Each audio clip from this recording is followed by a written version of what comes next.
ہم نے سکون کو پیسوں میں ڈھونڈا، عبادتوں میں ڈھونڈا، تنہائی میں ڈھونڈا، مگر کیا آپ جانتے ہیں کہ سکون کا ایک خفیہ راستہ وہ بھی ہے جو دوسروں کے آنسو پونچھنے سے گزرتا ہے۔ آج فیتھ فلو آفیشیل کی اس سیریز کے آخری ایپیسوڈ میں ہم بات کریں گے اس عظیم سبق کی جو انسانیت کے سب سے بڑے محسن صلی اللہ علیہ وآلہ وسلم نے ہمیں دیا، دوسروں کے لیے جینا۔ نبوت ملنے سے پہلے بھی مکہ والے آپ صلی اللہ علیہ وآلہ وسلم کو صادق اور امین کہتے تھے۔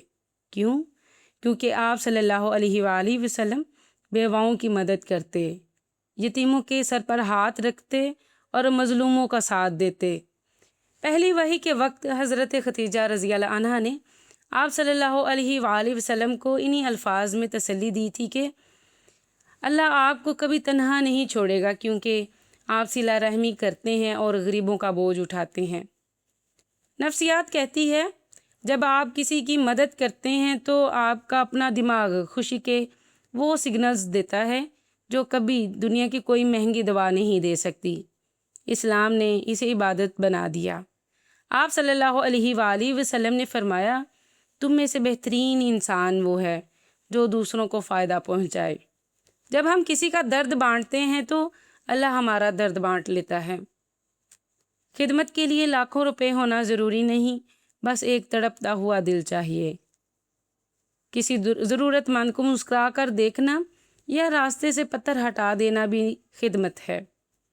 اپنے ارد گرد سفید پوش لوگوں کو دیکھ کر، ڈھونڈ کر اور ان کی عزت نفس کا خیال رکھتے ہوئے مدد کریں۔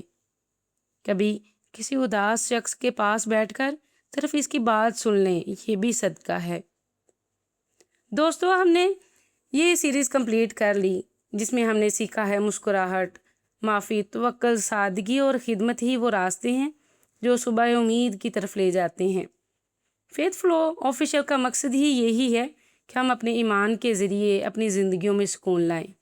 اگر آپ کو اس سفر میں ہمارا ساتھ رہ کر اچھا لگا تو اس پیغام کو دوسروں تک پہنچائیں تاکہ یہ سلسلہ رکنے نہ پائے۔ کمنٹ میں بتائیں کہ اس سیریز کی کون سی بات آپ کو سب سے زیادہ پسند آئی ہے۔ اللہ ہم سب کا حامی و ناصر ہو۔ اپنا اور دوسروں کا بہت خیال رکھیے گا۔ اللہ حافظ۔